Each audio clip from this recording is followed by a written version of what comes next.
What is it you've done, Raymond? Murder, Father. Why did you murder someone, Raymond? For money. Who did you murder for money, Raymond? You, Father. After I killed them, I walked home to await instructions. Get to Bruges. Bruges? Where's that? It's in Belgium.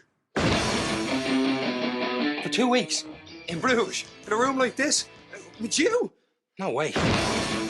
Been to the top of the tower? Guidebook says it's a must-see. Well, you ain't going up there. Why? It's all windy stairs. I'm not being funny. What exactly are you trying to say? They're a bunch of elephants. Mr. Blakely, Yes. you have a message. Number one, why aren't you in when I told you to be in? You better be in when I call again, or there'll be now to pay up. I'm telling you. He swears a lot, doesn't he? Hello, welcome to this What Do You Want to Watch Spoilercast for Martin McDonagh's directorial debut in Bruges. I'm Ashley Hobley, joining me today, Dylan Blight. Happy to be here talking about this movie I haven't watched for a while. Bruges. In Bruges, yes. I also have not watched this movie in a long time, so I was excited to go back and check it out. Of course, we're talking about this movie because the Banshees of Inisherin is about to release in cinemas, hopefully near Dylan. I'm hoping for you. Of course, I've already watched the movie, so I mean... I was going to say, this is one of those weird spoilcasts interesting where you've already watched dynamics. So yeah. I feel like we've had another one where it was the other way around, but... I'd already watched Black Phone.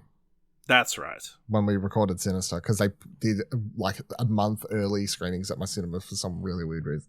Yeah, that's right. So yeah, now the shoe's on the other foot. But don't worry, I will not spoil Banshees of Inisherin. Not that I really could.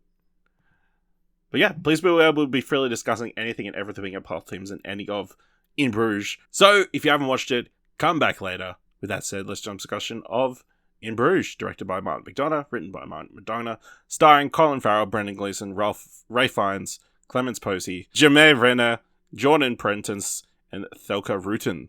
After a particularly difficult job, hitmen Ray and Ken head to Belgium to hide out until things cool down.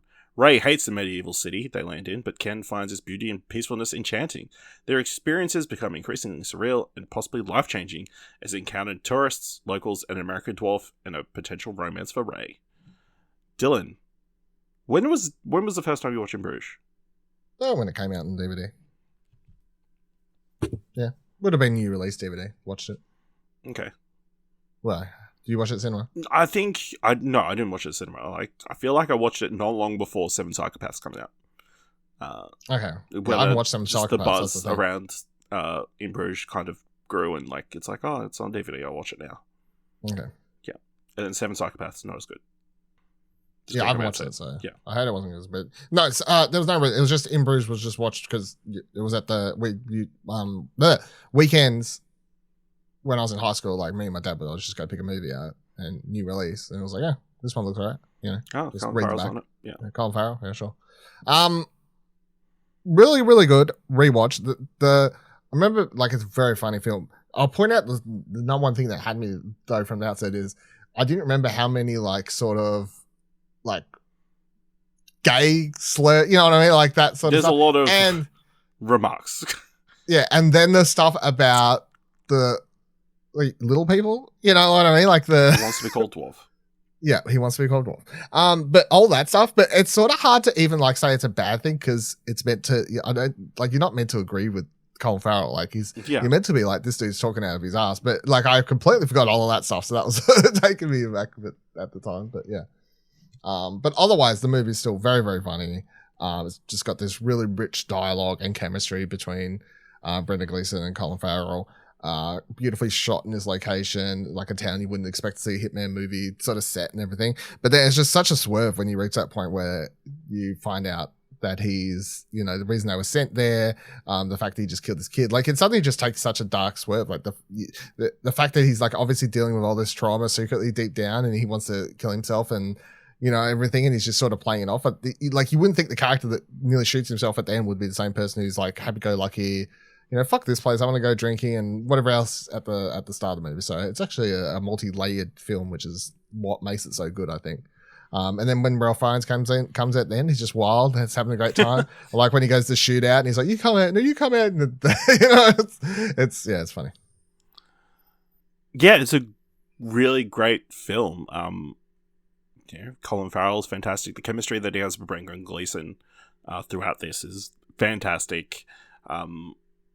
Just a odd story.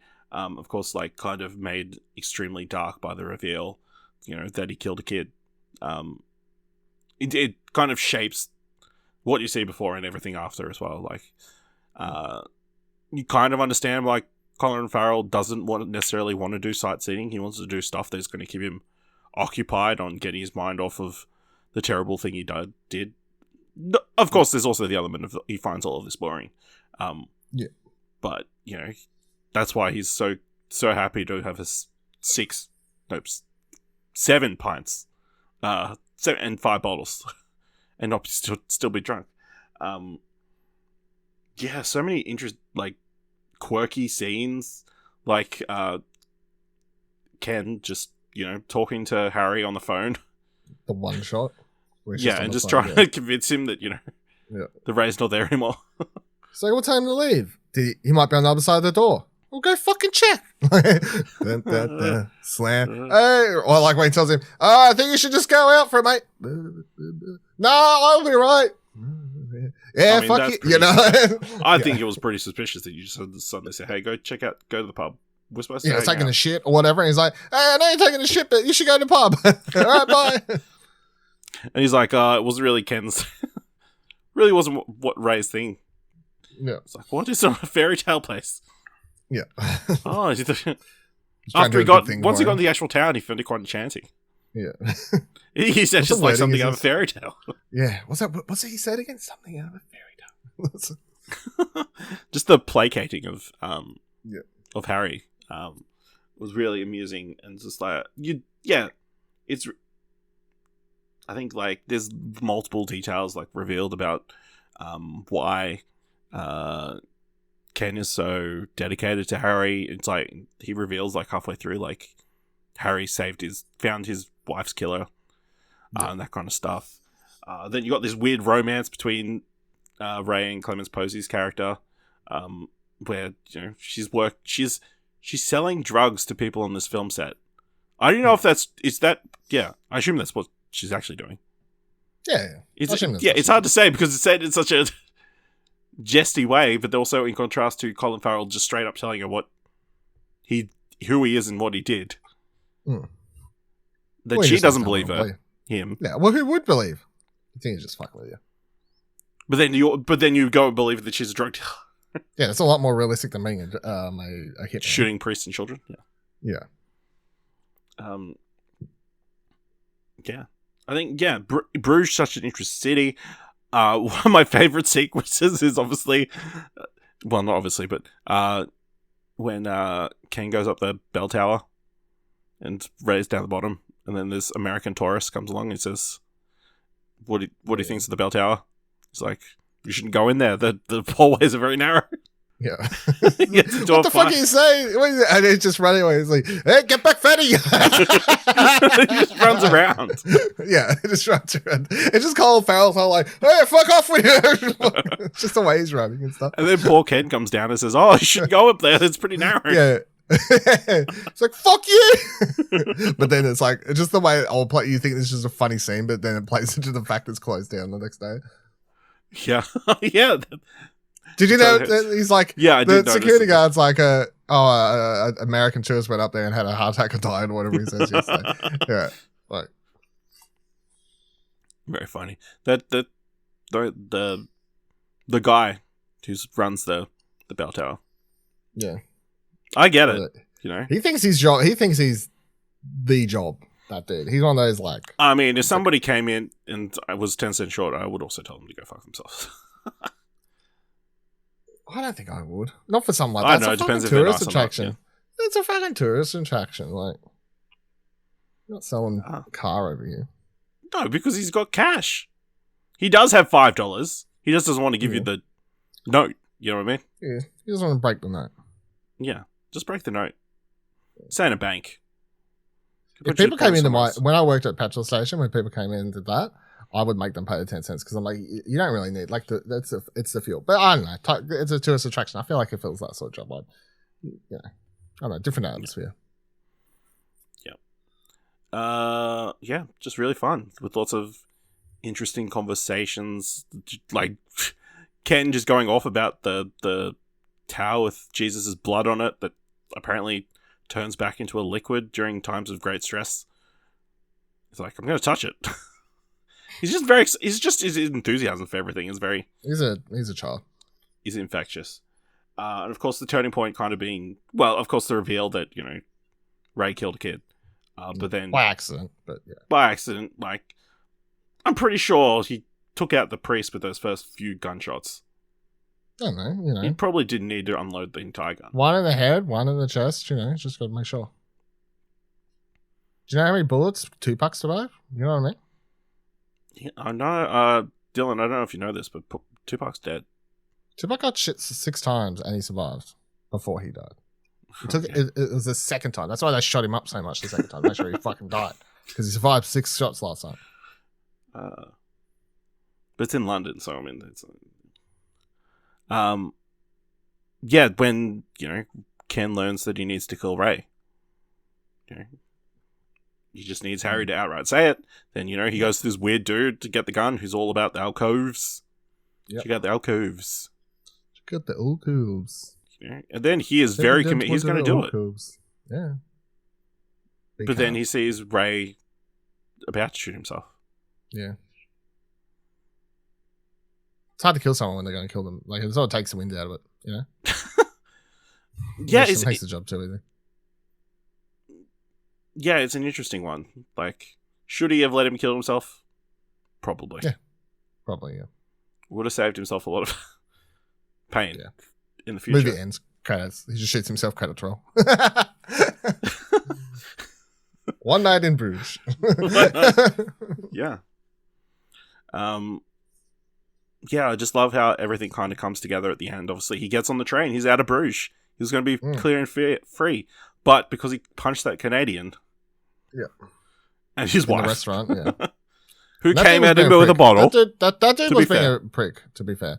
Like, even complaining about the smoking thing. Like, I think he was totally in the right, where he's like, you're in the fucking smoking section. And he's like, doesn't mean I want smoke blowed in my face. It's like, well, unfortunately, you're in the fucking smoking section. Like, maybe shouldn't have, like, started the fight, but I mean, I was on board from the rest. Yeah, and obviously that tied back to him being in that spot. Old mate that he shot the eye out of with a blank. Yeah. Sees them, which is funny. Lets them know where they are. Right after Ken has a conversation with Harry, he's like, I'm not going to fight you. Don't want to fight. Yeah. He gets shot in the leg. Yeah. Then they fight anyway, but... Yeah.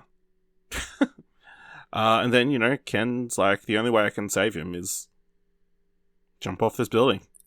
Yeah, did you see the other ripple effect is if the dude had actually taken the coins off him, then he wouldn't have been able to throw them off the top, which means that people would have got out of the way.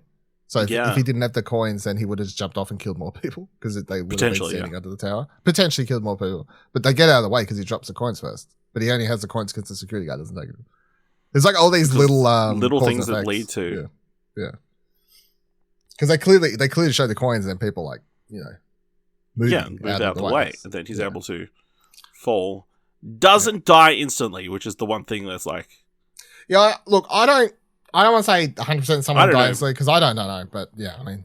But yeah, that was... I mean, it was pretty gruesome. Like, his arm exploded, so... Yeah. It was a pretty big fall, so... It was a pretty gruesome fall. Yeah. Yeah, very sad. Of course, all leads up to the shootout between Harry and Ray through the city. He's running away. He should have just kept running because he had him beat. He was way fitter. I guess not that he knew, but... it was the age, He's young. Yeah, don't go for the gun. Just keep running. And then he thinks he's in the clear, but he thinks he's too far away. I think the problem is Harry would keep coming for him. Even if he left, he would have just, Harry's a machine, so yeah. Then he happens to stumble across the film set where it's set up that they're filming a scene in which he's wearing old mate, the dwarf, is wearing a school uniform, which is set up earlier. Harry shoots Ken. Bullet goes through and shoots up Jimmy. He shoots Jimmy. Thinks it's a child. And he's already made the promise that if he did kill a kid, he would just put his gun in his mouth and shoot himself. So he does. Yeah. Yep. And then we're left with Colin Farrell, Ray being taken to hospital, pondering life and death in hell and whether hell would just be an eternity in Bruges. I assume he survives. Is my take on the movie. I don't think it really matters, but I've always assumed he survives. No. Because I feel like in the last moment, because I've read a essay once about the movie and how it's like sort of, you know, because he's been sent to this place by someone who, like, right before he's gonna die, it is what's it called? What do you call it? It's purgatory.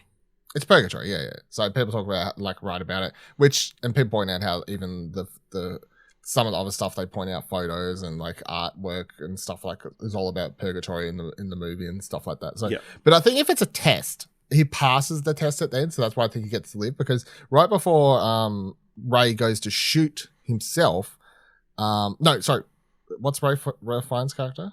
Harry. Right before Harry goes to shoot himself, Ray actually says, "No, don't." He actually tries to stop him.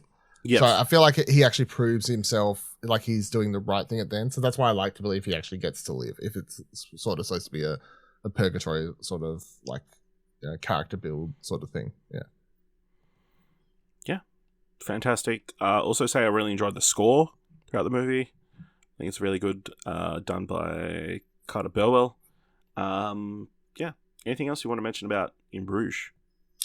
The only thing else I just remembered is the wild fact that the old mate who wants to be called a dwarf, that he has this whole like racial theory about. He was on stuff. cocaine. He is fucking odd. Like, listening to that, the fact that even Ray's like, I'm fucking out of here. Like, he's like, I'm out, and he has some wild theories and stuff. But yeah, that's a wild sequence. Well, I don't understand Ray's fascination with the Vietnamese. Like, what about the Vietnamese? What's his fucking fascination with little people either? I guess. Just a weird quirk. Yeah. Yeah. So I'm really glad I watched this before watching In Bruges. After... I'm glad I watched this after, and I'm glad that you've watched this before, because I think this is a very good companion piece to the Banshees of Inisherin. Not just because, you know, it stars the same two actors, directed by the same person. I think there are some parallels. So I'm excited to talk to about it soon. Will it come out Boxing Day? Boxing Day. Yeah. So, which is later this week, I assume. We're recording this early, so. I mean, the dates don't change. Like I can't remember when you said you're releasing this, but I mean, the dates don't change. I think this is coming out on the 20th. Okay. Well, I'm excited to watch it soon. Also, is this a Christmas movie? Set during the holidays. No, it's not a Christmas movie. Die Hard's set at Christmas Eve. Like, there's a big difference, and Christmas is part of the plot and everything. This is just set during the holidays. I'm saying no. All right. Well, I had to put the question out there. All right, let us know what you think of In Bruges by going to explosion.com/Twitter or jump to Discord at explosion.com/Discord. If you want to help us out here at What Do You Want to Watch, leave us a review on Apple Podcasts or on Podchaser. Leave us 5 stars. Anywhere we can leave 5 stars, or just tell people about the show.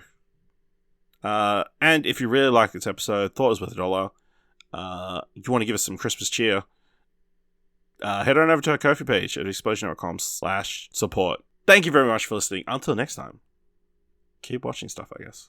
Ray, you're about the worst tourist in the whole world. If I'd grown up on a farm and was retarded, Bruges might impress me, but I didn't, so it doesn't. She ain't my girlfriend. She's a prostitute. I'm not aware of any prostitutes in Bruges. Just have to look in the right places. Brothels are good.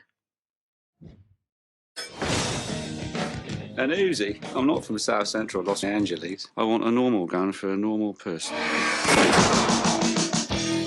Maybe that's what hell is. The entire rest of eternity spent in Bruges. Back off, shorty. You don't know karate. Ah!